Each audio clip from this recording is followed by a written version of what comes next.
There is a question that historians do not like to be asked. Not because they don't have an answer, but because the answer they have doesn't hold up. The question is simple. What exactly were 27 million people doing in Chicago in the summer of 1893?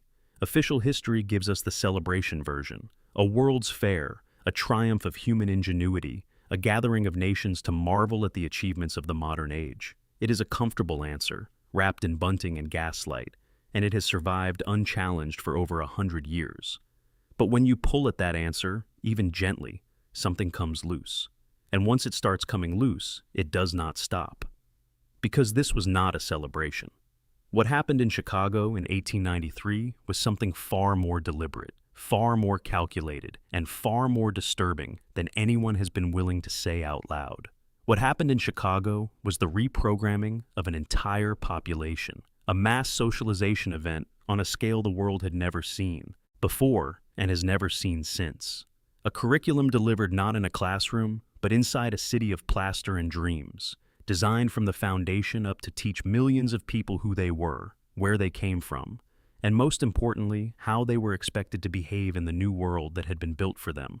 To understand why this matters, we need to start not with what happened inside the fair, but with what happened outside it, because the world that surrounded the world's Columbian Exposition was not the prosperous, confident America we are taught to picture. It was a country in the grip of collapse. The year 1893 is one of the darkest in American economic history. Banks were failing. Businesses were shutting their doors by the hundreds. Ordinary people were losing their savings, their homes, and their livelihoods with a speed that felt less like a recession and more like the ground being pulled out from under civilization itself. Unemployment was staggering. Breadlines were forming in the streets of every major city. The country was not in a mood for fireworks and exhibitions. It was in a mood for survival. And yet, according to the official record, 27 million people found the money, found the time, found the will, and made the journey to Chicago. To put that in perspective, the entire population of the United States at that moment was approximately 65 million people. We are being asked to believe that nearly half the country, from farmers tied to their fields, to workers fighting for their next meal, to elderly people in small towns, to infants who could barely walk, all collectively decided to board trains and travel to Illinois for a leisure outing during one of the worst financial crises in the nation's history. Even at face value, that number does not work. But when you look at the photographs of the crowds, the number stops being merely suspicious and becomes something else entirely. Something that forces you to ask a question that nobody in official history has ever satisfactorily answered. Who were these people? Look at those photographs carefully. Do not look at the buildings. Do not look at the exhibition grounds. Look at the faces. Look at the bodies. Look at the distribution of the crowd. What you see is not what you would expect to see at a family holiday attended by half a nation. What you see is overwhelmingly young men, hundreds of them, thousands of them, a sea of dark coats and serious expressions, packed together in formation that looks less like a day out and more like a military muster. The elderly are virtually absent. In any natural cross-section of a society, people of advanced age make up a significant portion of the population. They are everywhere. They sit on porches, they walk in markets, they attend church, they appear in every gathering of people drawn from ordinary life. At the World's Fair in Chicago, they are nearly impossible to find.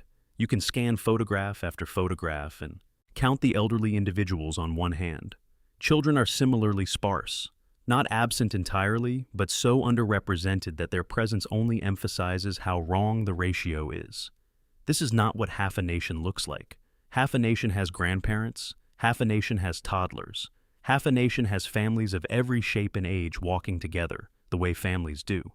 What we see instead is a curated demographic, a specific age range, a specific profile, and if you are willing to set aside the comfortable explanation for just a moment and look at this photograph with fresh eyes, it looks less like a tourist crowd and more like a cohort. A group of people assembled for a specific purpose, from a specific pool. Now, let us add one more detail because this one is particularly strange. The fair opened in May, late spring in Chicago, the kind of weather where you might expect light jackets at most, and on warmer days, shirt sleeves. But the overwhelming majority of people in these Photographs are dressed as if they have just walked out of a November morning. Heavy wool coats, layered clothing, the kind of thick, serious outerwear that belongs to a cold climate, or to people who have come from somewhere far away and have not yet adjusted to where they have arrived. This is not a detail you can explain with a cool breeze off Lake Michigan. This is people dressing for a climate they are not yet familiar with. People who have come from somewhere else. People who are new to the city, new to the country, perhaps new to the entire idea of what America was supposed to be. And there is one more thing that the photographs show us, something so consistent that it becomes impossible to write off as coincidence. The expressions on the faces of these people, not the light, distracted pleasure of someone spending a leisurely afternoon away from their ordinary life, not the tired impatience of parents managing too many children at once, not the comfortable recognition of someone who has seen fairs before, who knows what they are, who treats it as familiar ground. The expressions in these photographs are uniformly focused, attentive, serious. These are people absorbing information. These are people concentrating. They move through the halls and the avenues with the purposeful deliberateness of students at a lecture they know they cannot afford to fail. The body language is not that of leisure, it is that of intake. And this is where we need to stop pretending that the content of the fair itself was simply entertainment. Because when you look not at the spectacle, but at the curriculum, everything changes. The world's Columbian Exposition was structured as a total education system. Every pavilion, every hall, every exhibit was organized around the same underlying principle. Here is reality. Here is how it is organized. Here is where you fit inside it. Start with the ethnographic villages. Scattered across the grounds were recreated settlements housing real people from indigenous tribes, from foreign nations, from distant cultures. Visitors walked between these villages as if moving through the pages of a geography textbook. They were shown the full spectrum of human civilization, from what was presented as its most primitive expressions to its most advanced. They were shown hierarchies. They were shown categories. They were shown exactly where each type of human being belonged in the order of the world. This was not cultural exchange in any meaningful sense. There was no dialogue, there was no mutual learning, there were observers and there were exhibits. And the message embedded in that arrangement was unmistakable. The world has a shape, it has a top and a bottom, and you are standing somewhere in the middle of it, looking outward at those below and upward at those above. Then there were the halls dedicated to domestic life, entire buildings given over to demonstrating how a household should be run, how food should be prepared, how a home should be organized, how children should be cared for. These were not revolutionary concepts being unveiled to an educated middle class that had already mastered such things through generations of inherited knowledge.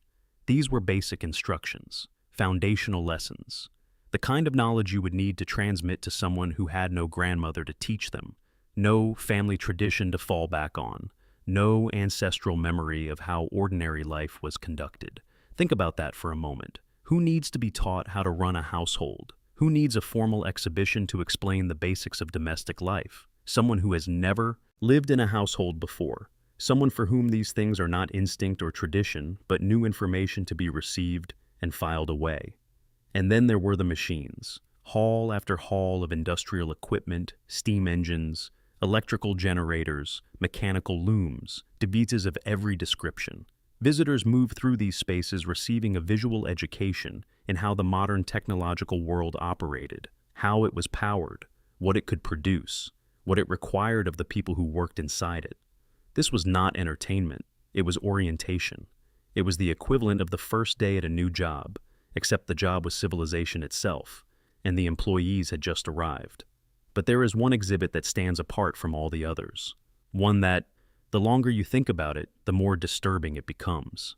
At both the Chicago Fair and at the Omaha Exposition that followed it a few years later, one of the major attractions was a display of incubators, glass boxes, machines, and inside these machines, living infants. Premature babies, small enough to hold in one hand, were placed on public display for paying visitors.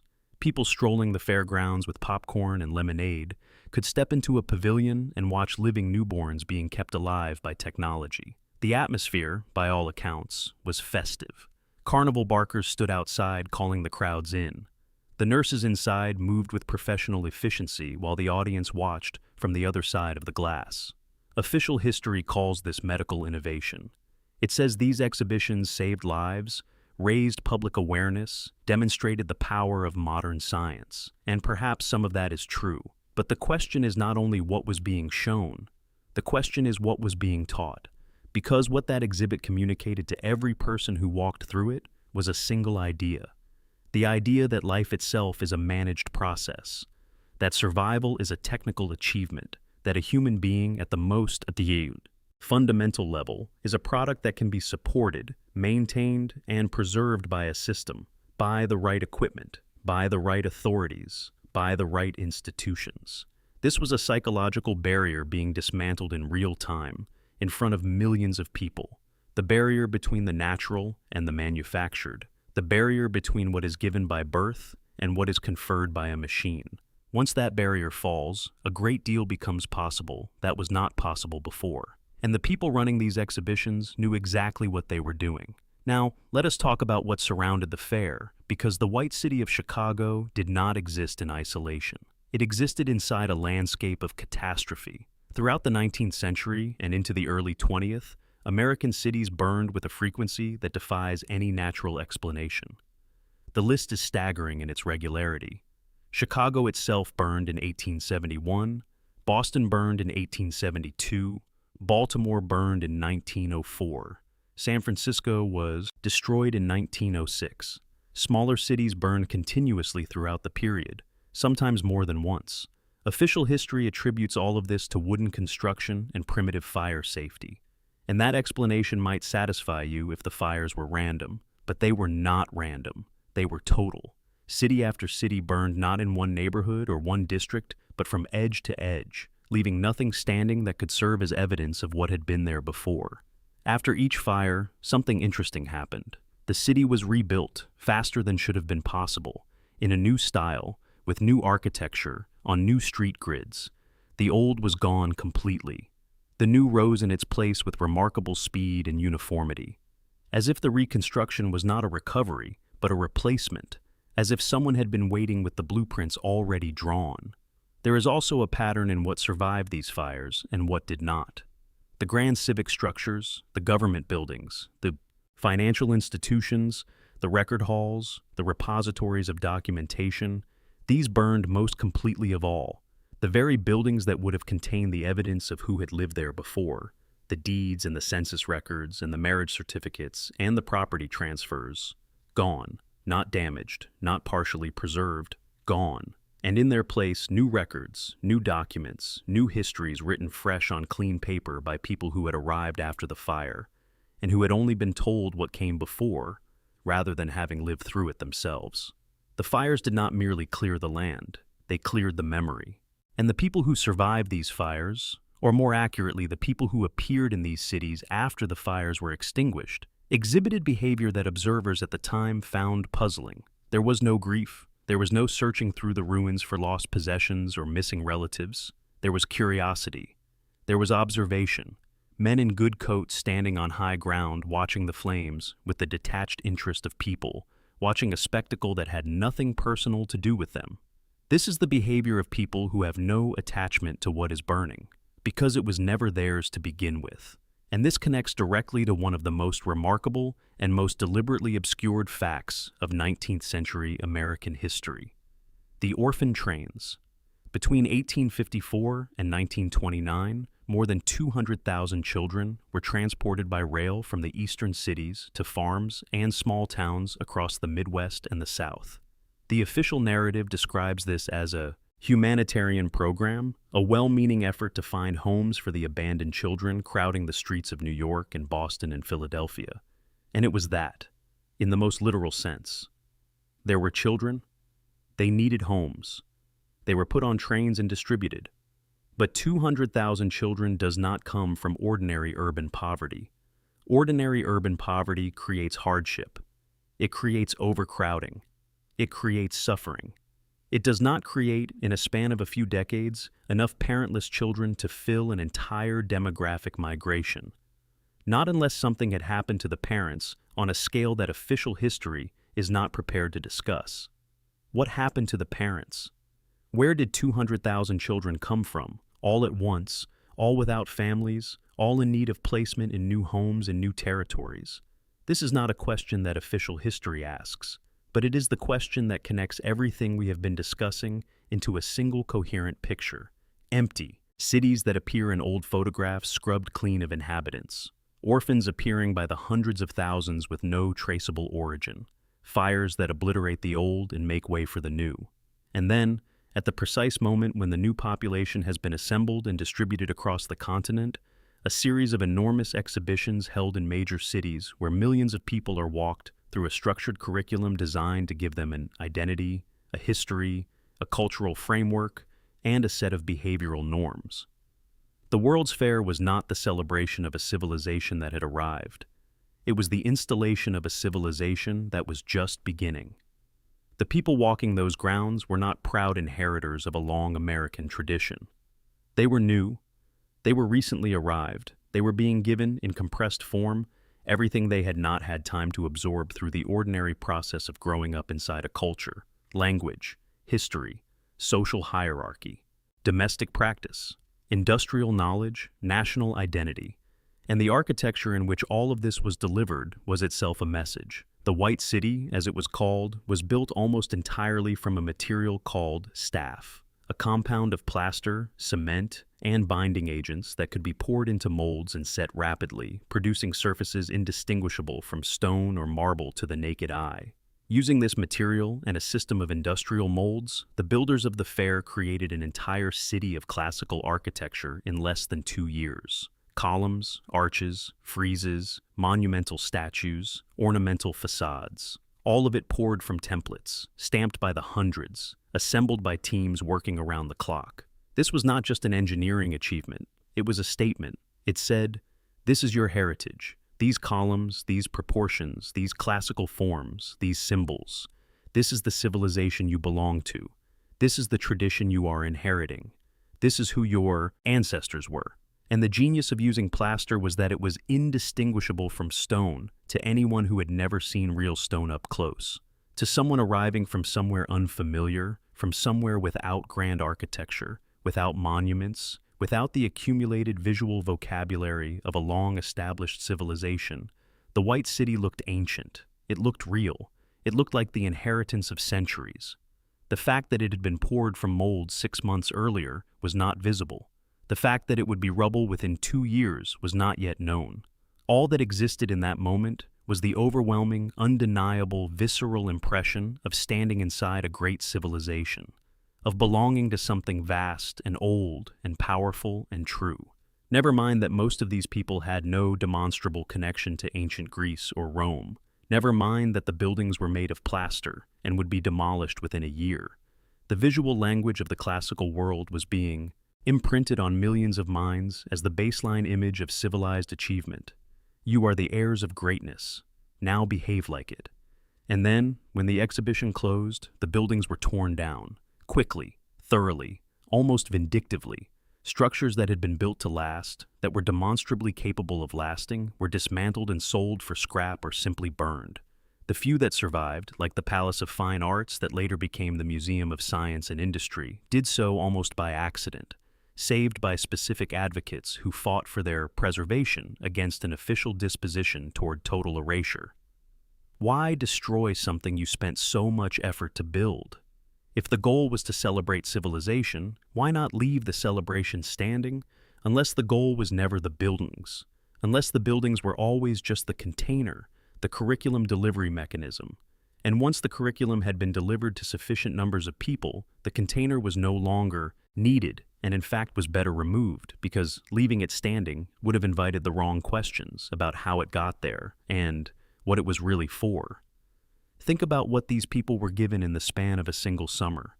They were given a history, presented through thousands of classical statues and architectural forms evoking an ancient world. They were given a geography, presented through ethnographic villages showing them the full map of humanity. They were given a domestic framework, presented through pavilions dedicated to the household arts. They were given a technological context, presented through machine halls showing them the industrial world they were entering. And they were given a psychological conditioning, presented through spectacles like the incubator exhibition, showing them that human life is managed by systems and that this management is normal, beneficial, and to be accepted without question. All of this in a matter of weeks. All of this delivered to millions of people simultaneously across multiple venues, in multiple cities, across multiple years. Philadelphia in 1876, Chicago in 1893, Omaha in 1898, Buffalo in 1901, St. Louis in 1904, each fair targeting a different region, each one assembling a different cohort, each one delivering the same fundamental curriculum through slightly different packaging. This was not a series of independent events. This was a program, a coordinated, systematic, deliberately designed program for the construction of a society from the raw material of people who had no prior society to belong to. And here is the detail that should stop you cold. The incubator exhibitions, the most psychologically loaded element of the entire enterprise, were not run by doctors. They were not run by hospitals or universities or any institution of medicine. They were run by a single man who traveled from fair to fair with his machinery and his infants, setting up his pavilion next to the amusement rides, hiring carnival barkers to draw in the crowds, and charging admission. The business model was entertainment. The product was human life. And nobody at the time seemed to find this arrangement disturbing enough to shut it down. On the contrary, it was one of the most popular attractions at every fair it appeared in. How do you explain a society in which the public display of infants for profit draws enthusiastic crowds rather than outrage? You explain it the same way you explain everything else we have been looking at. You explain it with a population that has no established framework for what is normal, what is sacred, what is beyond the reach of commerce. You explain it with people who are being taught, in real time, what the rules of their new world are going to be, and who are learning, among other lessons, that in this new world, almost everything has a price, and almost everything can be put on display. The official history of the world's Columbian Exposition ends with a simple, clean narrative. America showed the world what it was capable of. The world was impressed. Everyone went home. The city of plaster was demolished. Life continued. But life did not simply continue. Something was set in motion in those fairgrounds that shaped the entire trajectory of the 20th century. A specific set of values, a specific image of civilization, a specific relationship between individuals and institutions was installed into the consciousness of millions of people, at a moment when those people were peculiarly receptive to installation. Because they had nothing prior to overwrite. Because, for many of them, there was no grandmother's voice in the back of their mind saying, "But that is not how we do things." There was only the fair. There was only the curriculum. There was only the plaster city gleaming white in the summer sun, telling them everything they needed to believe about who they were and what they were supposed to become. And they believed it. Of course they believed it. What else was there to believe? The question we are left with is the one that official history will never ask, because the answer unmakes too much of what we think we know. The question is not how 27 million people came to Chicago. We have spent enough time on that. The question is, where did they come from before that? Not geographically, not which state or which country, but ontologically. What were they before someone decided they needed to be taught what a household was, what a nation was, what a civilization was, what a human life managed by a machine was worth? The answer to that question is buried somewhere in the gap between the burning cities and the orphan trains and the empty streets of old photographs and the sea of serious young men in heavy coats staring at wonders they were encountering for the very first time. They came from a world that was erased so completely that not even they remembered it. And the world's fair was the moment when they were handed a replacement. We have been living inside that replacement ever since. The values it installed, the hierarchies it normalized, the relationship it established between human beings and the systems designed to manage them, all of it flows directly from those summer weeks in Chicago, when a city of plaster told millions of new people who they were supposed to be. And the most chilling part is not that it was done, it is how well it worked. If this investigation has opened a door you did not know was there, then you understand why this channel exists. The truth about our past is not hidden in encrypted archives or classified vaults. It is hiding in plain sight, in photographs anyone can access, in records anyone can read, in architectural details anyone can visit. It only requires the willingness to look at familiar things and ask unfamiliar questions. That willingness is the only thing that separates a managed mind from a free one. The investigation continues.